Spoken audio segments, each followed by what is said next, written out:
In the vast emptiness of space, an ancient station drifted silently among the stars.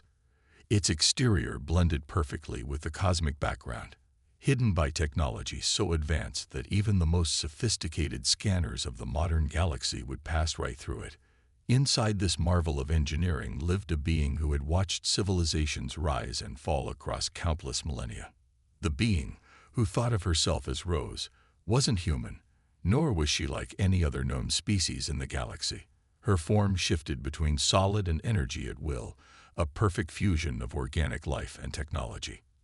Her consciousness extended throughout the entire station, allowing her to maintain its countless systems with just a thought. Today, like every other day for the past 1,000 years, Rose monitored the galaxy's communications network. She watched trade ships pass by her hidden home, their crews completely unaware of her existence.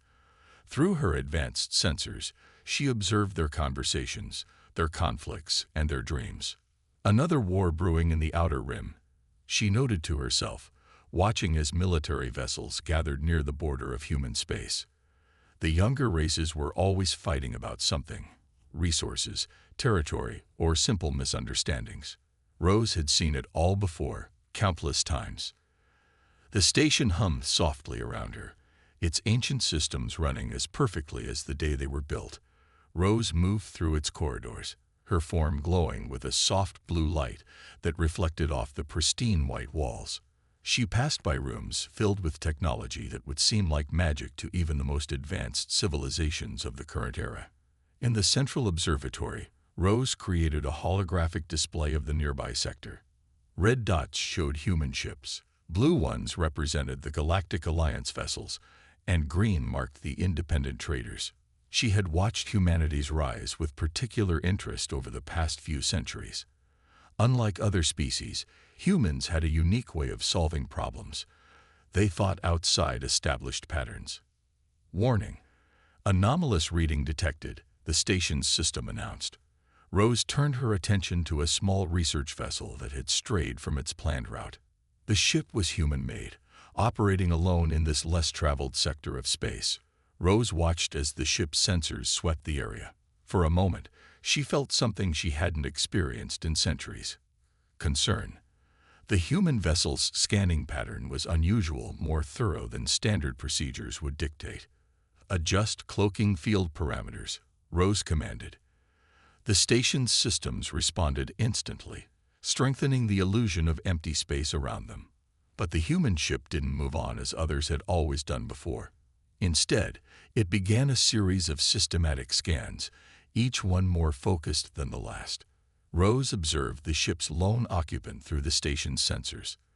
The human was male, his face illuminated by the glow of multiple displays as he worked at his console with intense concentration. "Fascinating," Rose whispered to herself. In all her years of hiding, no one had ever shown such persistence in investigating this sector. The human's methods were primitive by her standards, but his approach was clever. He was looking for what wasn't there rather than what was. Rose moved to the station's defensive control center. She could easily send out a pulse that would disable the human ship, or create a false emergency that would force him to leave. But something made her hesitate. Perhaps it was curiosity, or maybe loneliness, emotion she thought she'd left behind ages ago. The human ship continued its methodical search pattern. Through her sensors, Rose could see the man smiling as he worked, clearly excited by whatever readings he was getting. His determination reminded her of her own people, long gone from the galaxy. Maybe, Rose thought, watching the human work, it's time for a change. But even as the thought formed, she strengthened the station's cloaking field once again.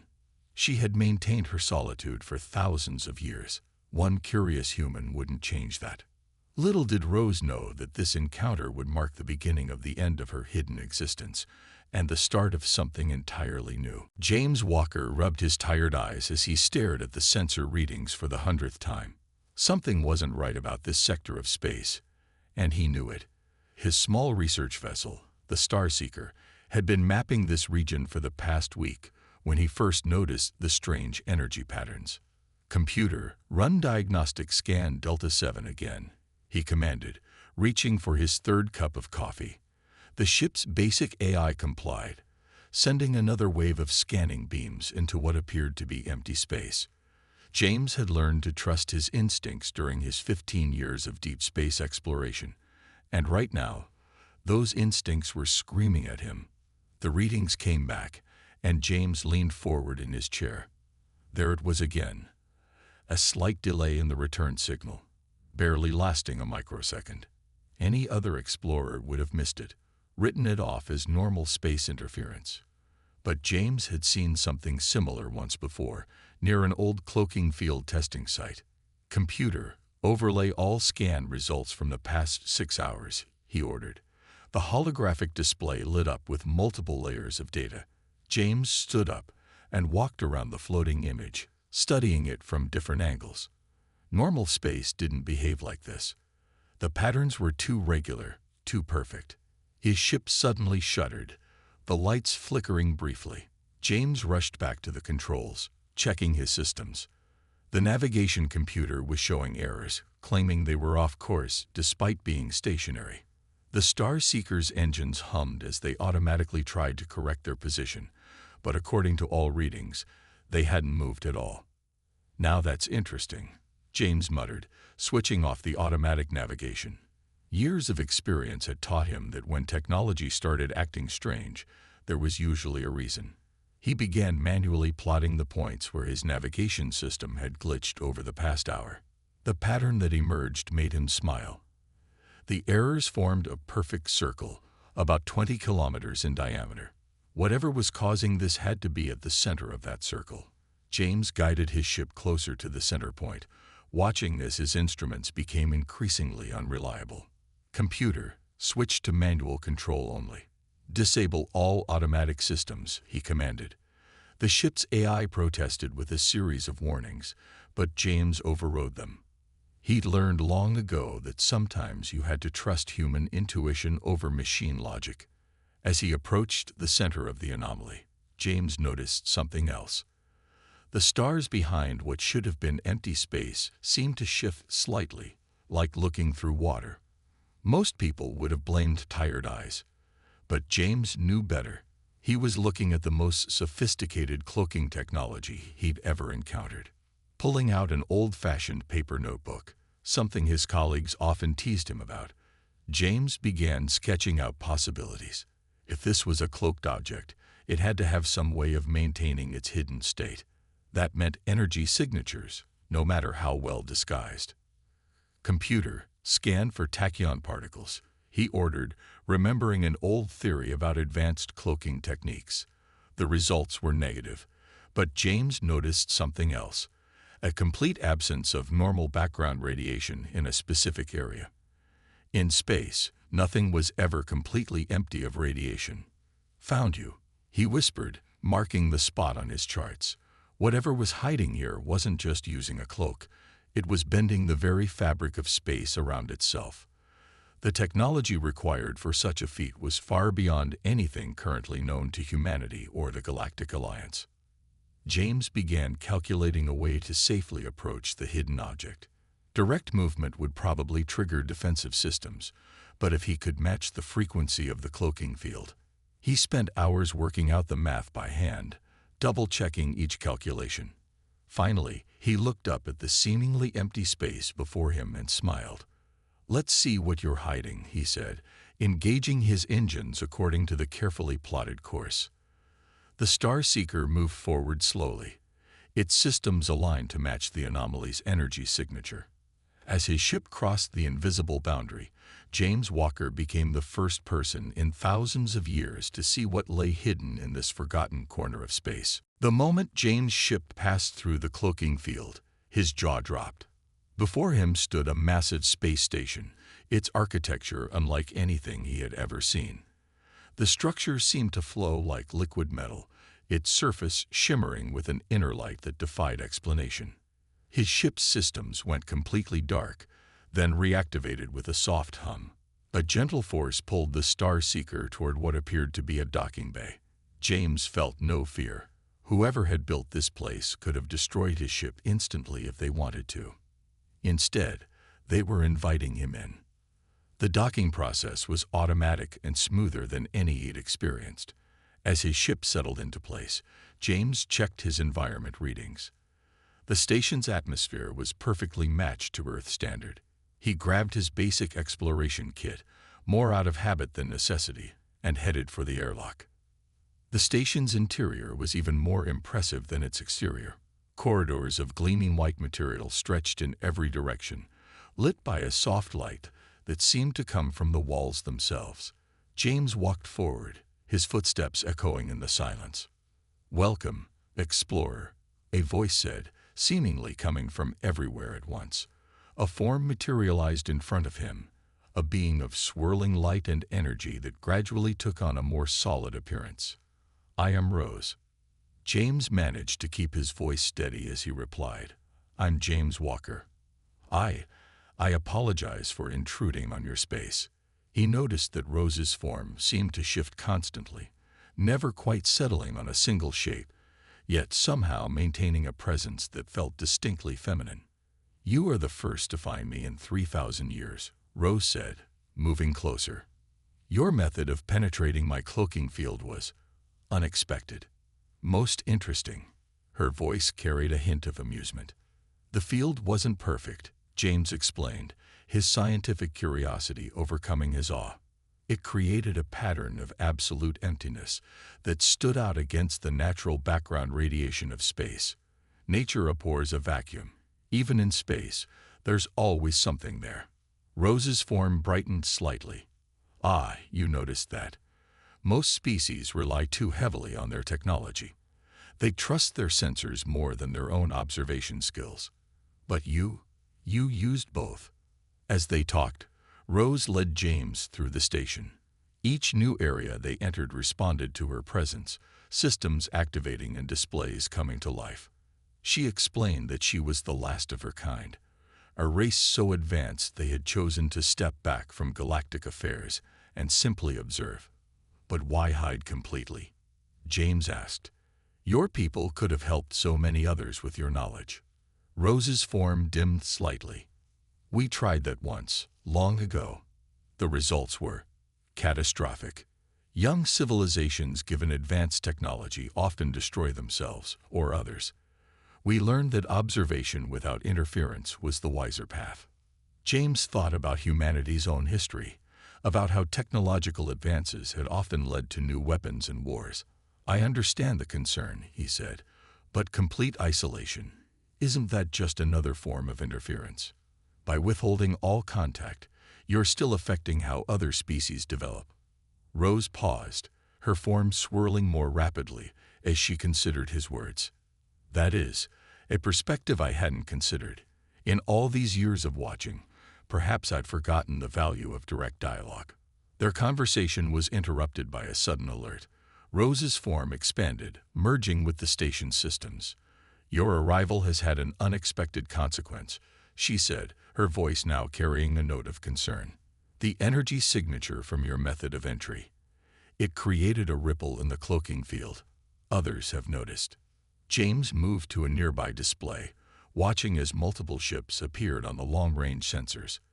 "The Galactic Council," he said, recognizing the signatures. "They must have detected the anomaly." Rose's form condensed again, facing James directly.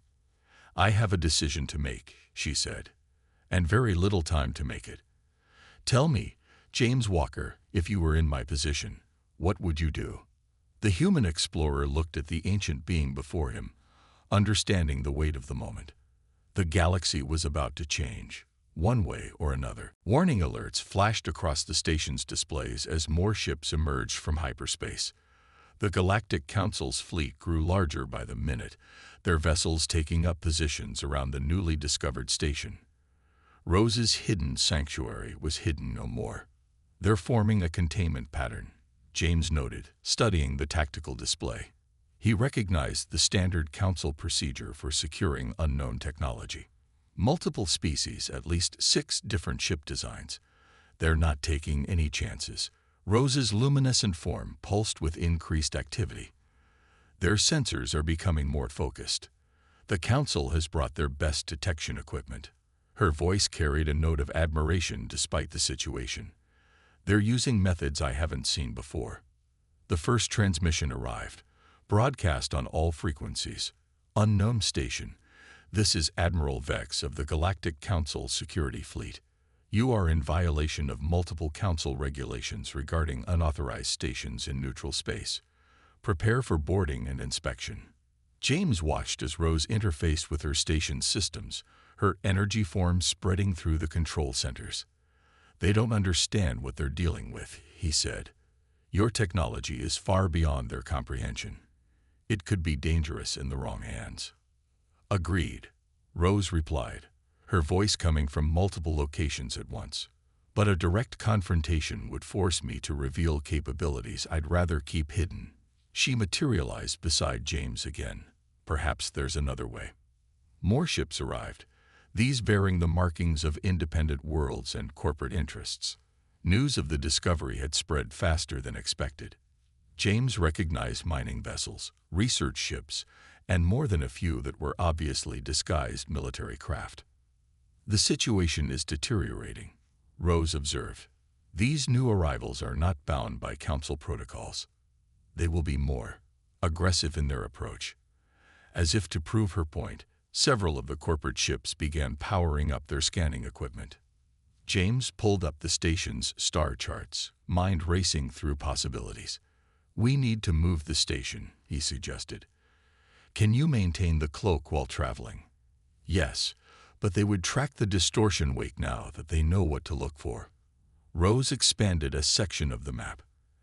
"And my normal method of travel would be too noticeable." The Council's second warning came through, more urgent than the first. They were preparing boarding shuttles. Among them, James spotted several ships bearing the marks of the Technology Acquisition Division, the Council's elite team for securing advanced artifacts. "Rose," James said suddenly, "what if we give them something else to chase?"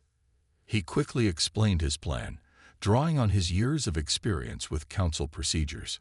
Rose's form brightened as she grasped his idea. "Create a diversion using a controlled energy signature."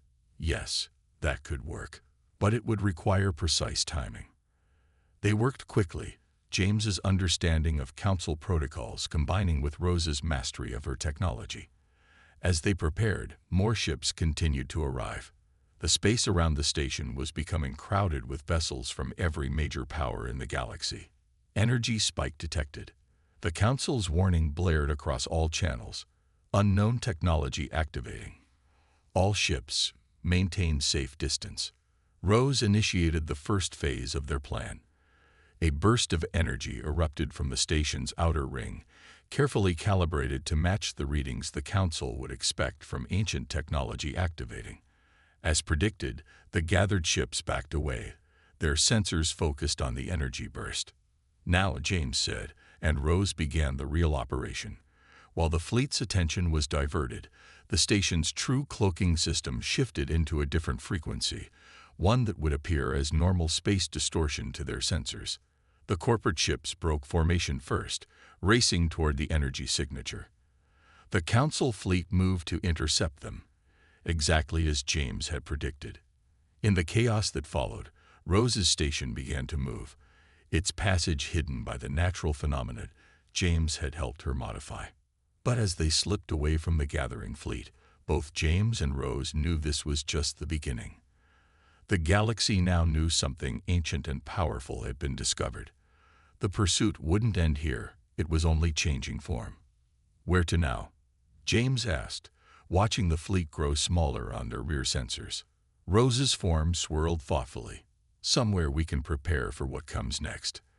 The galaxy is changing, James Walker, and we need to be ready." Deep within the relocated station, Rose's energy form swirled in contemplation as she reviewed the data streams flowing through her systems. The past few days had forced her to question thousands of years of isolation. Her monitors showed the growing chaos in the galaxy. Every major power was now searching for her station's original location. "They're forming search parties," James reported, watching the long-range sensors. He'd been helping Rose track the response to their escape. The Council's official story is that they're looking for dangerous ancient technology, but the private channels tell a different story. Rose manifested beside him, her form taking on a more solid appearance. "What are they saying?" she asked, though her own monitoring systems had already told her the answer. "They're calling you the Guardian," James said with a slight smile. "Stories are spreading about an ancient being who watched over the galaxy. Some think you're a myth, others believe you're a superweapon, but they all want to find you." The station's systems displayed hundreds of communications, theories, and speculations about Rose's existence. Some were surprisingly accurate, others wildly imaginative, but all of them showed the same thing. The galaxy was changing because of her reveal. "I've watched countless civilizations rise and fall," Rose said, her form dimming slightly. "Always observing, never interfering. It was our way. My people believed that direct interaction would only lead to conflict and destruction." James walked over to another display, bringing up historical records. "But look at what happened when knowledge was shared in the past," he pointed out. "Yes, there were conflicts, but there was also growth, progress, understanding." Rose's form expanded, interacting with multiple systems at once.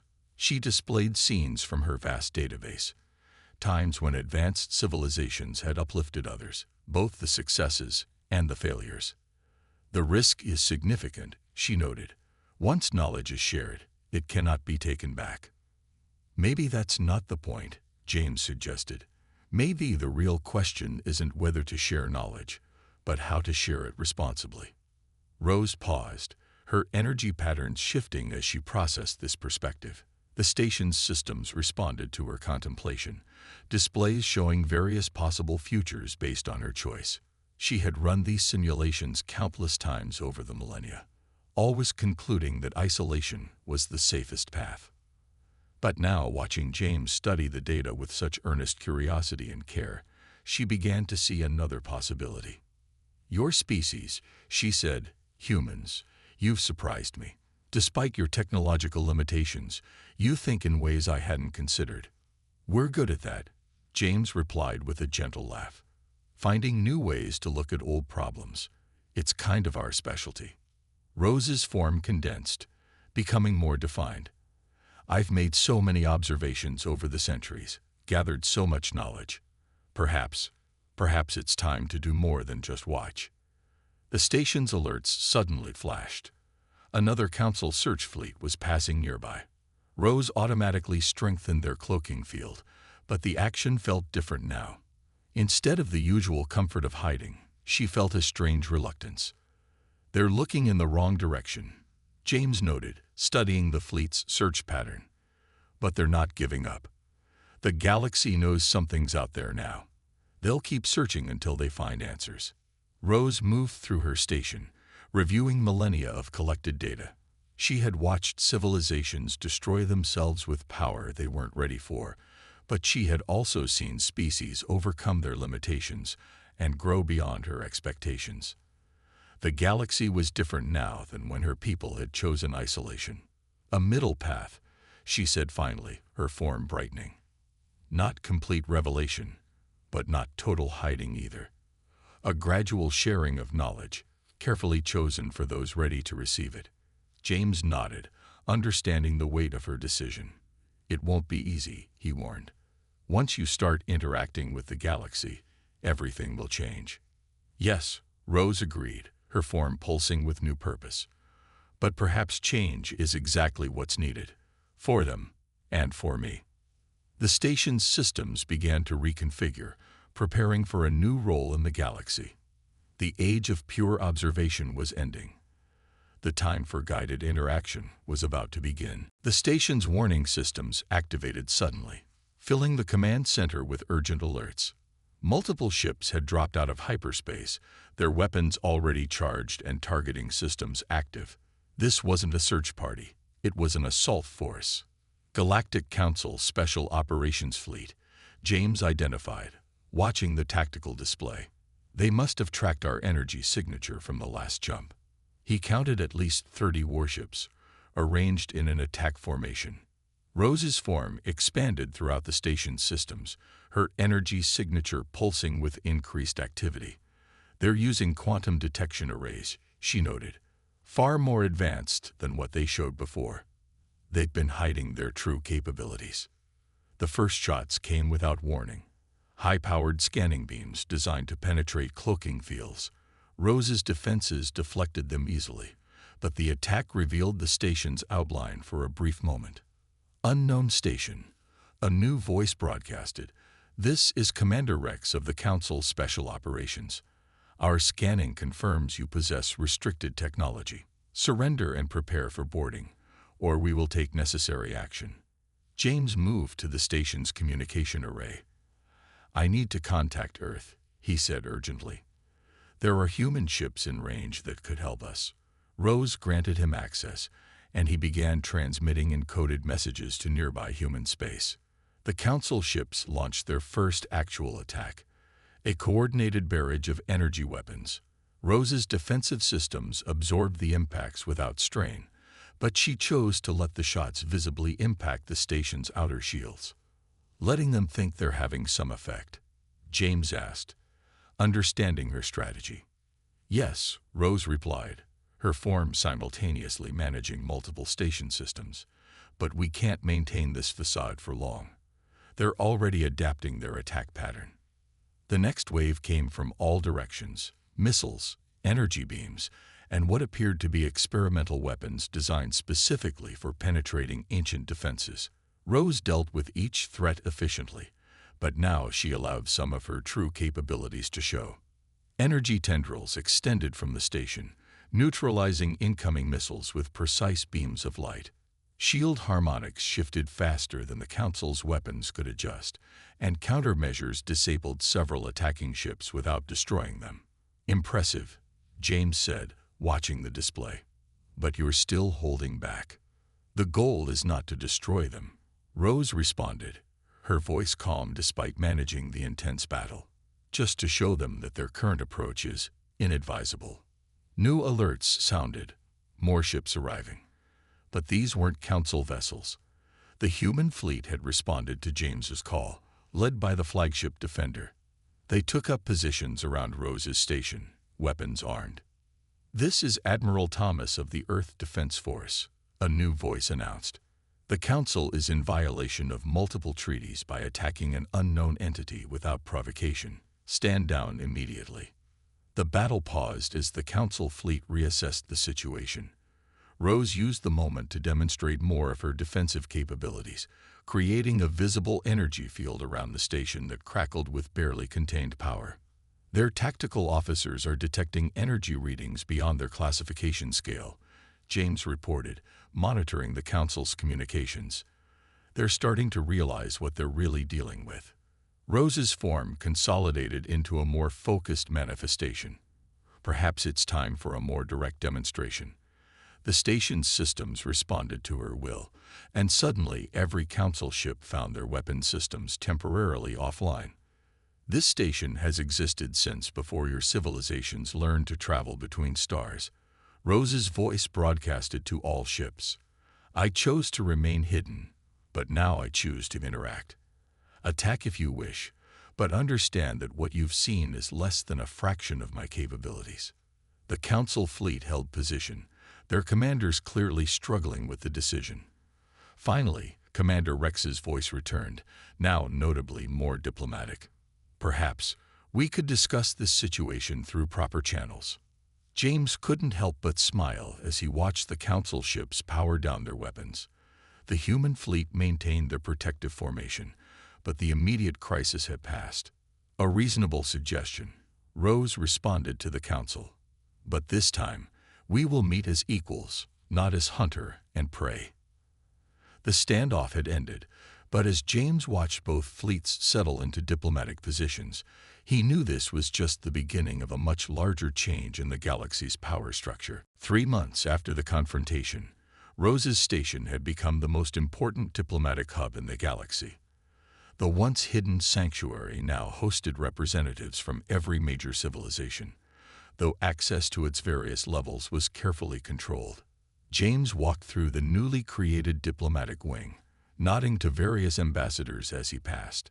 As Earth's official representative to Rose's station, he had watched the transformation with pride. The stark white corridors now contained gardens from different worlds, creating spaces where species could meet in comfortable environments. The Council's Technology Committee is ready for today's session, he informed Rose as he entered the central chamber. Her energy form materialized, more solid than before, but still maintaining its fluid grace. They're eager to learn about clean energy systems, Rose said, her tone carrying a hint of amusement. Though they're still trying to understand the basics of how my station powers itself. The chamber filled with holographic displays showing various ongoing projects. Rose had begun sharing knowledge, but carefully, starting with technologies that would benefit all species without increasing military capabilities. Environmental restoration, medical advances, and sustainable energy were her first priorities.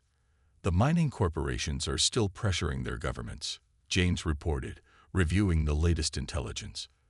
They want access to your material synthesis technology, which they won't receive, Rose stated firmly.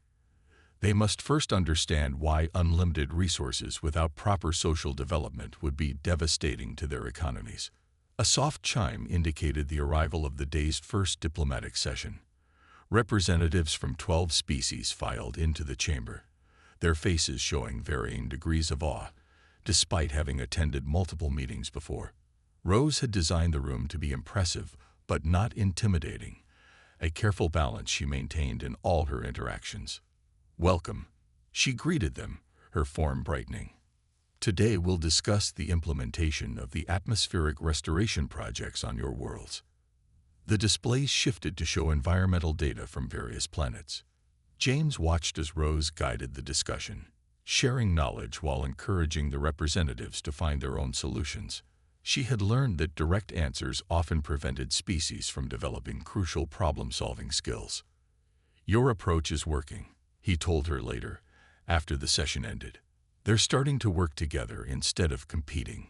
Yesterday, I saw Centaurian and Regelian engineers collaborating on a fusion project. Rose's form shifted thoughtfully. The galaxy is changing faster than I expected, she admitted. But the changes are largely positive. Your species has been particularly helpful in this transition. The station's long-range sensors suddenly detected a new signal, a ship emerging from